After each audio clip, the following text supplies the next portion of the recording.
Hello everyone, welcome to the lecture. तो आज के लेक्चर में हम बात करेंगे BSOE 144 the topic of reading ethnographies. आज के लेक्चर में हम इस टॉपिक को थोड़ा डिटेल में पढ़ेंगे, तो इसको अच्छे से देखिएगा। ओके, लेक्चर आगे बढ़ाने से पहले मैं आपको बता दूं गाइस कि आप हमारी वेबसाइट shop.hindustanknowledge.com पर भी विजिट कर सकते हैं। यहाँ पर आपको आपके सब्जेक्ट रिलेटेड सारे गेस्ट पेपर्स मिल जाएंगे। ठीक है, तो यहाँ पर आप अपने सब्जेक्ट कोड डालेंगे, आप इसको सर्च करेंगे तो आपको अपने रिलेटेड जो भी आपके गेस्ट पेपर से मिल जाएंगे। ठीक है, इन केस अगर आपको फिर भी प्रॉब्लम फेस करनी पड़ रही है तो आप हमारे व्हाट्सएप कॉन्टैक्ट पर भी कॉन्टैक्ट कर सकते हैं, विच इज 9580023321। ओके गाइस, तो हमारा पहला क्वेश्चन है outline the ethnographic methods used in recent times. तो सबसे पहले हम ये समझते हैं कि एथनोग्राफी क्या होता है। देखिए, ये एक रिसर्च मेथड है जिसके माध्यम से हम लोगों की लाइफ को समझते हैं, उनके कल्चर को, उनके बिलीव्स को, लोग किस तरीके से बिहेव करते हैं, ये सारी चीजें हम समझते हैं।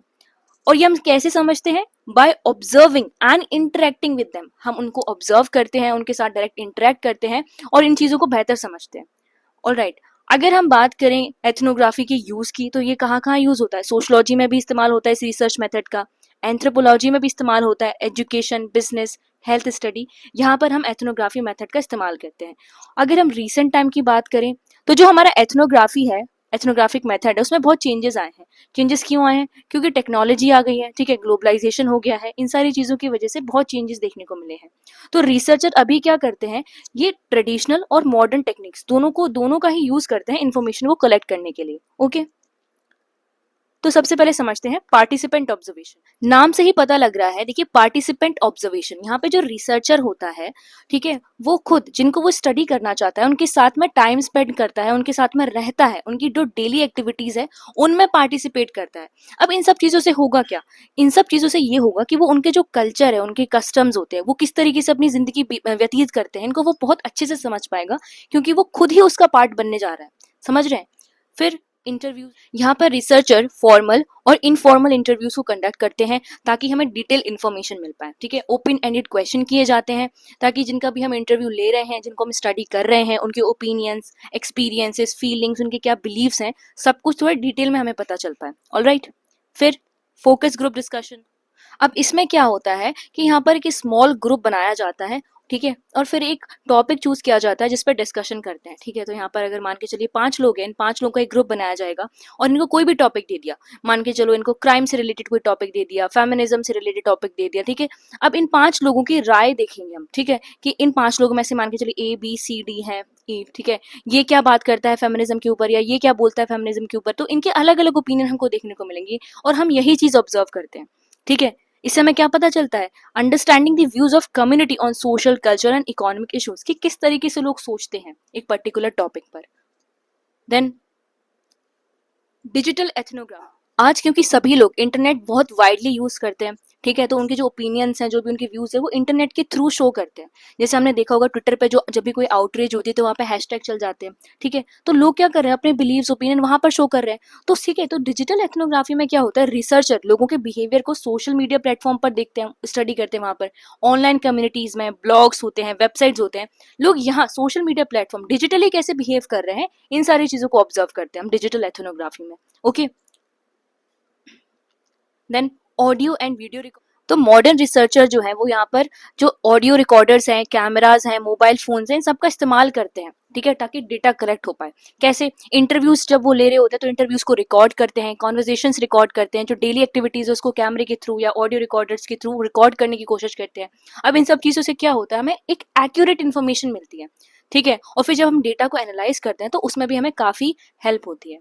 Then field notes. अब यहाँ पर क्या होता है, जो रिसर्चर होते हैं वो जिस भी टॉपिक पे रिसर्च कर रहे होते हैं, जो भी उनका पर्टिकुलर एरिया है, ठीक है, उससे रिलेटेड वो नोट्स बनाते हैं जब वो रिसर्च कर रहे हैं उस टाइम पे या फिर बाद में भी। ठीक है, ऑब्जर्वेशन के बाद में भी वो नोट बना सकते हैं। तो इस नोट्स में क्या होता है, वो अपने इवेंट्स को डिस्क्राइब करते हैं, कॉन्वर्जेशन डिस्क्राइब करते हैं, इमोशन डिस्क्राइब करते हैं, ठीक है, पर्सनल रिफ्लेक्शन डिस्क्राइब करते हैं, जो भी उस पर्टिकुलर स्टडी से रिलेटेड होता है।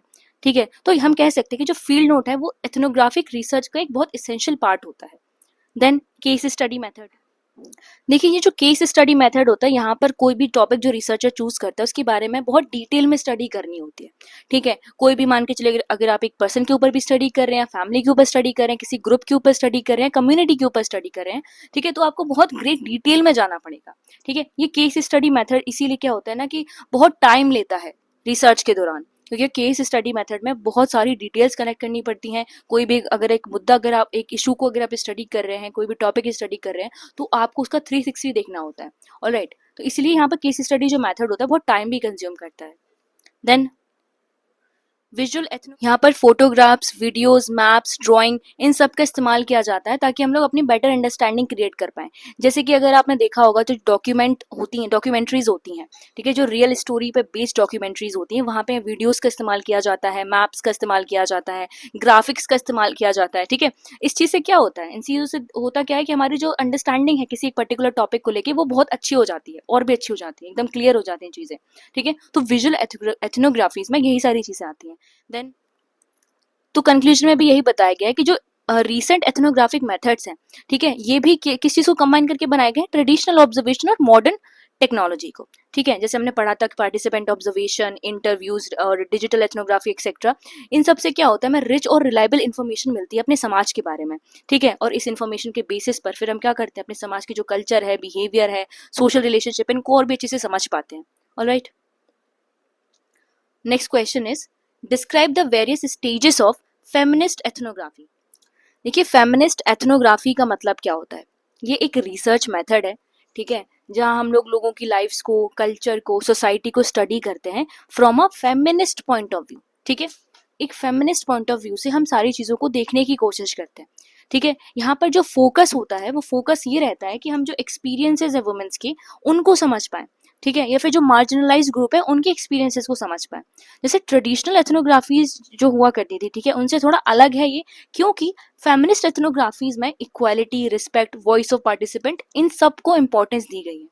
ऑल राइट, तो इसका जो एम है वो सिर्फ ये नहीं है कि आपको सोसाइटी के बारे में इंफॉर्मेशन कलेक्ट करनी है, बट इसका एम ये भी है कि इसको समाज में जो सोशल चेंजेस क्रिएट करने हैं, समाज में एक पॉजिटिव सोशल चेंजेस लाने हैं।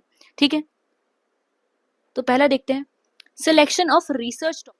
तो देखिए, रिसर्च में सबसे पहला स्टेज क्या होता है कि आपको टॉपिक चूज करना है अपनी रिसर्च का। ठीक है, तो अगर हम फेमिनिस्ट एथनोग्राफी की बात करें तो रिसर्च जो टॉपिक है वो किस हिसाब से सिलेक्ट होना चाहिए, तो वो है कि आपका जो भी टॉपिक है वो वुमेन्स के इश्यूज को, इश्यूज से रिलेट करना चाहिए, जेंडर इनइक्वालिटी से रिलेट करना चाहिए, discrimination, family life, work, education, health, social justice, इन सब से रिलेट करना चाहिए। ठीक है, और जो भी रियल लाइफ प्रॉब्लम्स है ना उनको दर्शाना चाहिए आपका टॉपिक, और जो भी वुमेन्स के एक्सपीरियंसेस हैं या फिर मार्जिनलाइज कम्युनिटीज के एक्सपीरियंसेस हैं उनको भी हाईलाइट करना चाहिए आपका टॉपिक। ठीक है, तो ये आपका टॉपिक से रिलेटेड चीजें हो गई। देन रिव्यूइंग लिटरेचर, इस स्टेज में क्या होता है कि आपका जो भी टॉपिक है, ठीक है, आपके टॉपिक पे ही अगर किसी और ने पहले भी स्टडी कर रखी है तो उनकी स्टडी को आपको एक बार देखना पड़ेगा कि उन्होंने क्या लिखा है।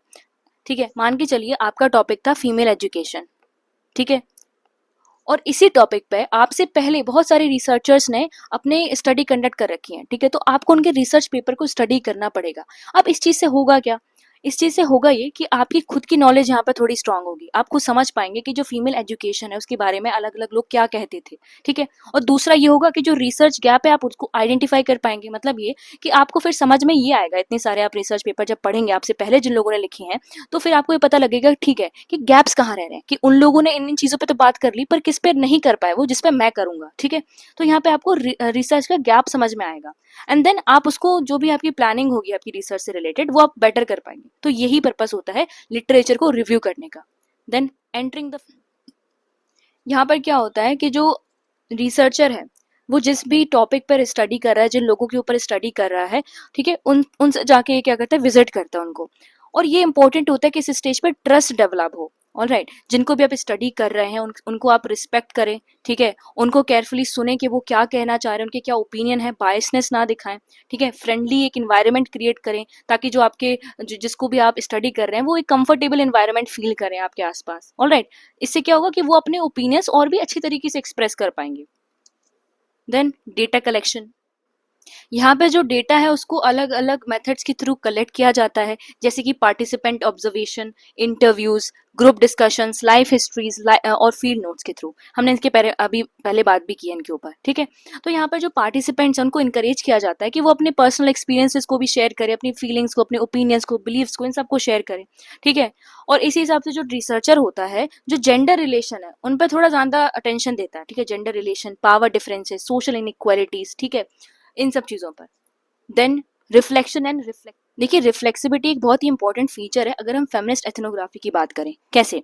यहाँ पे जो रिसर्चर हैं वो रिफ्लेक्ट करते हैं अपने खुद के बिलीव्स पर, अपनी वैल्यूज पर, बैकग्राउंड पर, या रोल इन रिसर्च पर, क्या रोल है उनका रिसर्च में। कैसे? एग्जाम्पल के थ्रू समझिए, अगर कोई एक मेल रिसर्चर है, ठीक है, और वो फीमेल टॉपिक को स्टडी कर रहा है, तो उसको ये पता होना चाहिए कि वो एक मेल है और हो सकता है उसके खुद के कुछ पर्सनल ओपिनियंस हो सकते हैं, ठीक है, जो इस रिसर्च को इन्फ्लुएंस कर सकते हैं। ऑलराइट, क्योंकि वो मेल है तो हो सकता है थोड़ा मेल्स परफेक्ट पर्सपेक्टिव से वो सोचेगा और उसकी वजह से बायसनेस क्रिएट होगी रिसर्च पे, राइट। तो इसी चीज को बोलते हैं रिफ्लेक्सिबिलिटी। यहाँ पर जो रिसर्चर है वो खुद के बिलीव्स को यहाँ पर रिफ्लेक्ट करना चाहिए अपने आप पे, ठीक है। They examine how their personal identity में इन्फ्लुएंस, तो उनको यहाँ पर देखना चाहिए कि उनकी खुद की आइडेंटिटी किस तरीके से उनके जो रिजल्ट है, जो भी चीज को स्टडी कर रहे हैं, उसको इन्फ्लुएंस कर सकती है, ठीक है। जब उनको ये मालूम होगा कि हाँ मेरे खुद की पर्सनल बायसेस इस चीज को इन्फ्लुएंस कर सकते हैं, तो यहाँ पर वो मेजर ले सकते हैं कि ठीक है मुझे अपने बायसेस रिड्यूस करने हैं, ठीक है। तो यहाँ पे वो कोशिश करेंगे ना कि मुझे अपने बायसेस नहीं दिखाने, जब उनको पता होगा कि मैं दिखा सकता हूँ, ठीक है। Then data analysis. अब डेटा कलेक्शन के बाद में डेटा एनालिसिस करने का टाइम आता है। जो भी इन्फॉर्मेशन हमने इकट्ठी करी है, ठीक है, उनमें कॉमन थीम्स को ढूंढना, पैटर्न्स को ढूंढना, उनका मतलब समझना, ठीक है। तो ये हमारा डेटा एनालिसिस का पार्ट हो जाता है, हम एनालाइज कर रहे हैं डेटा को। और जो हमारा एनालिसिस होता है वो किस चीज पे फोकस होता है?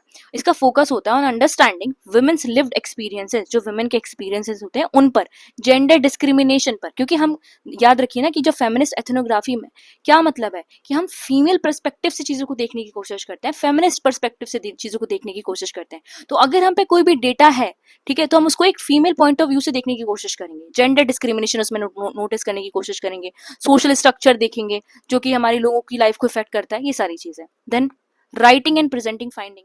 यहाँ पे जो रिसर्चर है, जो भी उसने फाइंडिंग्स निकाली है अपनी, उनको एक क्लियर ऑनेस्ट मैनर में लिखेगा, ठीक है। अब इन फाइंडिंग में क्या क्या होगा, या हो सकता है पार्टिसिपेंट्स की वॉइसेस हो, एक्सपीरियंसेस हो, उसने कोई चीज कोट की हो तो वो भी हो सकती है, ठीक है। एम क्या होता है यहाँ पे? एम ये होता है कि जो भी पार्टिसिपेंट, जिनका भी आपने इंटरव्यू लिया है, जिनकी भी आपने रिसर्च कंडक्ट की है, ठीक है, उनका क्या ओपिनियन रहा है ये आपको दिखाना है, ठीक है। आपको उनके बिहाफ पे कुछ नहीं बोलना है, आपको अपनी तरफ से कुछ नहीं बोलना है।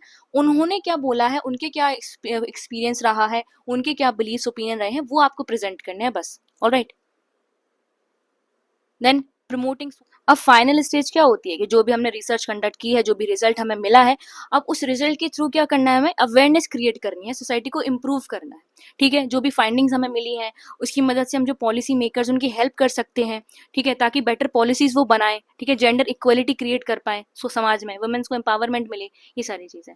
तो कंक्लूजन भी यही है कि जो फेमिनिस्ट एथनोग्राफी है, ठीक है, ये एक people centric and participatory research approach है, ठीक है। यहाँ पे हमने स्टेज देखी है कि टॉपिक को सिलेक्ट करना, फिर लिटरेचर रिव्यू करना, फील्ड में एंट्री करना, फिर कलेक्ट डेटा को कलेक्ट करना, रिफ्लेक्सिविटी हमने देखा, एनालिसिस देखा हम लोगों ने, राइट, ये सारी चीजें। अब इस चीज से होगा क्या, जो हमारी फेमिनिस्ट एथनोग्राफी के बारे में हमने स्टडी किया, यहाँ पे हम वुमेन्स के एक्सपीरियंसेस को थोड़ा डीपली समझते हैं। अब इन सारी चीजों को समझने से होगा क्या कि हम एक इंक्लूसिव सोसाइटी क्रिएट कर पाएंगे जहाँ पे मेन, वुमेन या जितने भी मार्जिनलाइज ग्रुप है सबको इक्वल ट्रीटमेंट मिले। Alright, then next question is describe the steps involved in conducting scientific ethnographic research। देखिए साइंटिफिक एथनोग्राफिक रिसर्च का क्या मतलब है। ये एक मेथड है जहां पर हम लोगों को या उनके कल्चर को, उनके बिहेवियर को, उनकी डेली लाइफ्स को समझने की कोशिश करते हैं उनके नेचुरल एनवायरनमेंट में। मतलब कि जैसे वो ऑपरेट होती हैं चीजें, उसमें हम कुछ छेड़खानी नहीं कर रहे हैं, जैसे वो ऑपरेट होती हैं हम बस उसको ऑब्जर्व कर रहे हैं, वैसे ही उसको स्टडी कर रहे हैं, ठीक है। यहाँ पर जो रिसर्चर होता है वो उन लोगों के साथ में टाइम स्पेंड करता है, ठीक है, उनको स्टडी करता है, उनकी चीजों को ऑब्जर्व करता है, उनके साथ में इंटरेक्ट करता है, ऑलराइट, ताकि उनके बिलीफ्स और प्रैक्टिसेस को वो अच्छे से समझ पाए। The researcher the research follows a systematic process to ensure that the findings are accurate and reliable। अब ये इंश्योर करने के लिए कि फाइंडिंग्स एक्यूरेट हैं और रिलायबल है, यहाँ पे एक सिस्टमैटिक प्रोसेस फॉलो किया जाता है। ऑलराइट, तो फर्स्ट क्या है हमारा, सिलेक्टिंग द रिसर्च। तो अब रिसर्च शुरू करने से पहले टॉपिक तो होना चाहिए एक। तो पहला स्टेप होता ही ये है कि हमारी जो रिसर्च प्रॉब्लम है, रिसर्च का टॉपिक है, वो हम आइडेंटिफाई करें। एक क्लियर होना चाहिए हमारे सामने कि हम किस चीज को स्टडी करने वाले हैं, क्या प्रॉब्लम है हमारे सामने, ठीक है। अब यहाँ पे रिसर्चर डिसाइड करता है कि what community group social issues will be study, किन चीजों को स्टडी करने वाला है, ठीक है, ये सारी चीजें। Then reviewing existing literature. अब देखिए फील्ड वर्क स्टार्ट करने से पहले, आपसे पहले जो अभी आपने टॉपिक चूज किया है, आपसे पहले अगर किसी ने भी इस टॉपिक पर कुछ भी स्टडी करी है तो आपको वो पढ़ना पड़ेगा, ठीक है। इससे होगा क्या कि आप सबसे पहले तो अपने टॉपिक के बारे में अच्छे से समझ पाएंगे, ठीक है, कि क्या क्या चीज किस किस ने बोली है इस टॉपिक के ऊपर। देन जो भी गैप्स हैं, ठीक है, वो आपको समझ में आएंगे, आप आइडेंटिफाई कर पाएंगे गैप्स, ठीक है। तो अब इससे क्या होगा कि आपको पता चलेगा कि पहले वाले जो रिसर्चर्स हैं उन्होंने इन इन चीज़ों पे स्टडी कर ली थी, पर इस पे रह गई है, तो इस पे अब मैं करूंगा, ठीक है। तो आपकी जो रिसर्चर्स को एक अच्छी प्लानिंग मिल जाती है। Then formulating research objectives. यहाँ पे जो रिसर्चर है, ठीक है, अपने जो ऑब्जेक्टिव्स हैं, जो भी रिसर्च क्वेश्चंस होते हैं, उनको क्लियरली यहाँ पर सेट करता है, ठीक है। और ये जो ऑब्जेक्टिव वो सेट करता है, ये उसकी जो स्टडी है वो आगे इसी को गाइड करेगा अच्छे से, ठीक है। Then selecting the research. तो अगला स्टेप हो जाता है कि जिसके बारे में भी हम स्टडी कर रहे हैं, अब हम चूज करेंगे कि किस प्लेस पे हम जाके अपनी स्टडी कंडक्ट करने वाले हैं, किस कम्युनिटी के पास में जाके हम स्टडी कंडक्ट करने वाले हैं, ये सारी चीजें, ठीक है। कहाँ पे जो भी, क्योंकि मेथड्स होते हैं ना, हमने मेथड पढ़े हैं, इंटरव्यू होगा या फिर ये होगा केस स्टडी करेंगे या एक्सेट्रा, ठीक है। तो ये हम किस एरिया में कंडक्ट करने वाले हैं, ये इंपॉर्टेंट है चूज करना। तो जैसे हम देखते हैं ना फील्ड वर्क कंडक्ट करते हैं, तो हम यहाँ तो जो रिसर्चर होते हैं वो अलग अलग जगहों पर जाते हैं, तो उसी को बोलते हैं सिलेक्टिंग द रिसर्च साइट, कि हमारी साइट क्या होने वाली है। Then gaining entry and building. अब आप जिस किसी को भी स्टडी करने जा रहे हो, ठीक है, जो भी आपका टॉपिक है, ये इंपॉर्टेंट होता है कि आप उन लोगों से ट्रस्ट बना के चलो, ठीक है। अगर मान के चलिए आप किसी भी ट्राइब के बारे में स्टडी करना चाहते हो, तो इंपॉर्टेंट है कि आप उस ट्राइब के लीडर से डिस्कस करो, ठीक है, कि परमिशन मांगो उनसे बेसिकली, ठीक है। तो उनको, उनकी रिस्पेक्ट करो, उनकी कल्चर की रिस्पेक्ट करो, उनसे परमिशन मांगो इंटरेक्शन की, ठीक है। तो ये होता है gaining entry and building trust, और ये ट्रस्ट बहुत ज्यादा इंपॉर्टेंट होता है, ठीक है। अगर ट्रस्ट डेवलप होगा तो जिनको आप स्टडी कर रहे हैं वो भी फिर कोऑपरेट करेंगे आपके साथ में, ठीक है। वो भी अपने ओपिनियन जो भी है, जो भी उनकी फीलिंग्स है, वो ऑनेस्ट फीलिंग्स देंगे अपनी, जो भी वो फील करते हैं चीजों के बारे में, ऑलराइट। तो ये आपकी रिसर्च में हेल्प करेगा। Then collecting data. अब जो डेटा है उसको अलग अलग मेथड्स के थ्रू कलेक्ट किया जाता है, जैसे कि पार्टिसिपेंट ऑब्जर्वेशन हो गया, interviews, group discussion, field notes, ठीक है, फोटोग्राफ्स, डॉक्यूमेंट्स, इन सब की मदद से हम डेटा को कलेक्ट करते हैं, ठीक है। रिसर्चर जो होता है वो लोगों से इंटरेक्ट करता है, उनकी डेली एक्टिविटीज में यहाँ पे इन्वॉल्व होता है, ठीक है, ताकि चीजों को बेहतर समझ पाए। Then recording and organising data. आपने डेटा कलेक्ट कर लिया, कलेक्ट करने के बाद में आपने उस डेटा को क्या करना है, स्टोर करना है अच्छे तरीके से, ठीक है, केयरफुली उसको रिकॉर्ड मेंटेन करना है, ठीक है। The collected data is then organise according to different themes. जो भी आपने कलेक्ट किया उसको आप ऑर्गेनाइज करेंगे अलग अलग थीम के हिसाब से, या टॉपिक जो भी आपने देखे होंगे कि आप किस तरीके से आप डेटा को एनालाइज करने वाले हैं, वो आपने टॉपिक बनाए होंगे, तो आप उसके अंदर आप अलग अलग तरीके से ऑर्गेनाइज करेंगे उस चीज को, ठीक है। तो ये होगा record and organising data. Data आपने कलेक्ट किया, कलेक्ट करने के बाद आप रिकॉर्ड करेंगे, उसको अच्छी तरीके से स्टोर करेंगे, ऑर्गेनाइज करेंगे, ठीक है।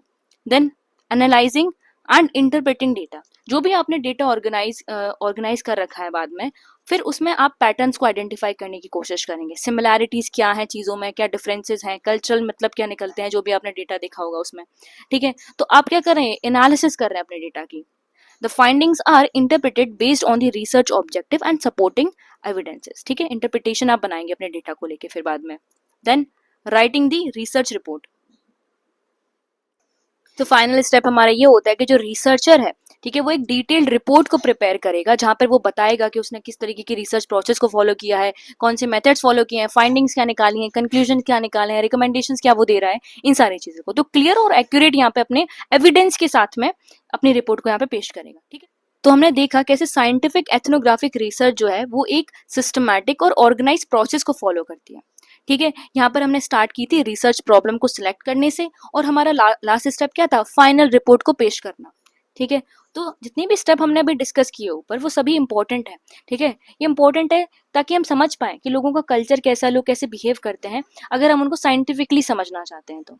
ऑलराइट, तो यही बताया गया कि अगर हम केयरफुली इन चीज़ों को फॉलो करते हैं ना, तो ये जो एथनोग्राफिक रिसर्च है, इससे हमें बहुत सारी इंपॉर्टेंट चीज़ें पता चलती है सोसाइटी के बारे में, और बाद में हम इन चीज़ों को लेकर, ये भी जो भी हमने इन्फॉर्मेशन निकाली है, उसकी मदद से पॉलिसी मेकर्स को इन्फॉर्म कर सकते हैं, उनकी हेल्प कर सकते हैं, रिसर्चर्स की हेल्प कर सकते हैं, ताकि एक अच्छे डिसीजंस बनाए जा सके उस पर्टिकुलर टॉपिक के ऊपर। Alright, then next question is describe briefly main areas covered by the book street corner society. देखिए स्ट्रीट कॉर्नर सोसाइटी एक बहुत ही फेमस किताब है विलियम फुट वाइट की, ठीक है। इसकी जो फर्स्ट पब्लिश कब हुई थी 1943 में। अब ये किताब है किस चीज के ऊपर, ये उनकी स्टडी थी किसके ऊपर, Italian American neighbourhood in Boston USA, ठीक है। अब जो वाइट थे विलियम फुट वाइट, ये खुद इस कम्युनिटी में रहे थे बहुत सालों तक, इन्होंने क्लोजली ऑब्जर्व किया है इस जो कम्युनिटी की जो डेली लाइव्स है उनको, ठीक है। तो ये बुक एक बहुत ही इंपॉर्टेंट एग्जाम्पल है एथनोग्राफिक रिसर्च का, कि किस तरीके से यहाँ पे जो विलियम फुट वाइट थे वो खुद रहे थे इनके साथ में, ठीक है, इनकी लाइफ को जाना था, इनसे इंटरेक्ट किया था, किस तरीके से अपने आप को ऑर्गेनाइज करती है कम्युनिटी, ये सब कुछ उन्होंने देखा था। तो पहला है लाइफ ऑफ द लोग।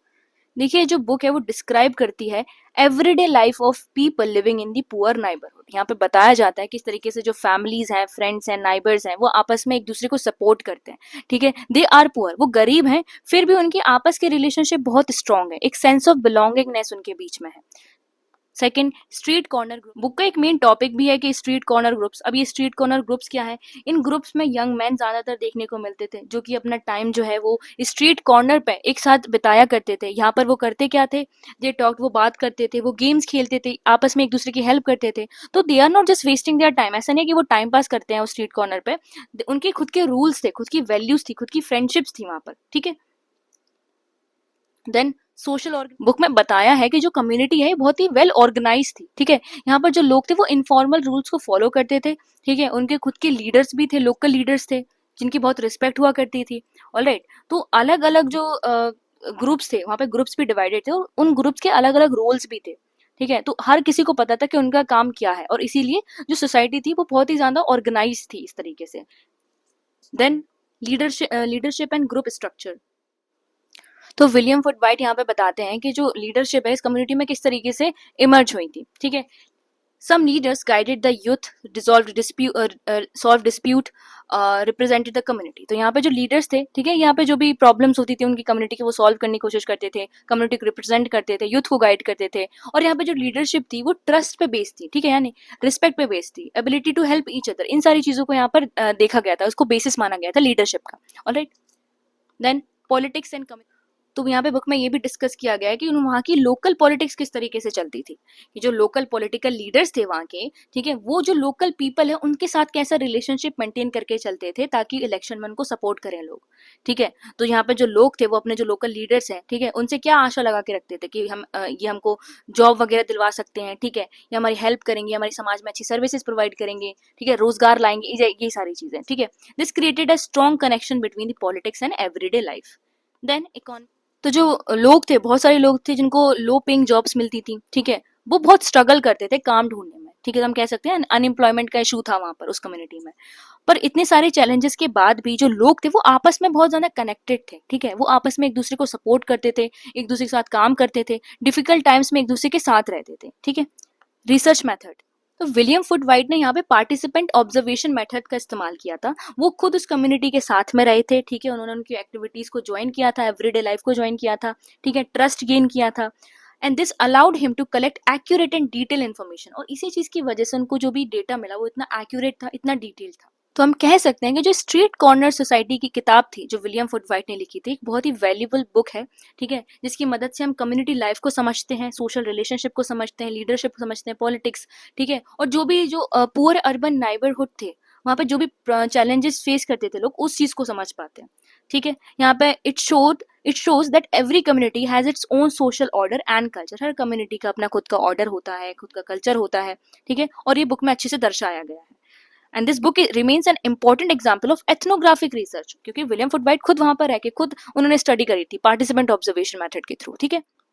तो यहाँ पर हमने अपने सारे टॉपिक को कवर कर लिया है, ठीक है। आई होप आपको लेक्चर समझ में आया हो। आपको अगर वीडियो अच्छा लगा हो तो वीडियो को लाइक करिएगा, चैनल को सब्सक्राइब करिएगा और आप हमारा टेलीग्राम ग्रुप भी ज्वाइन कर लेना, लिंक आपको डिस्क्रिप्शन में मिल जाएगी। हमारी क्लास के जो भी अपडेट्स होते हैं वो आपको टेलीग्राम ग्रुप पर ही मिलेंगे, तो उसको ध्यान से ज्वाइन कर लेना। ओके।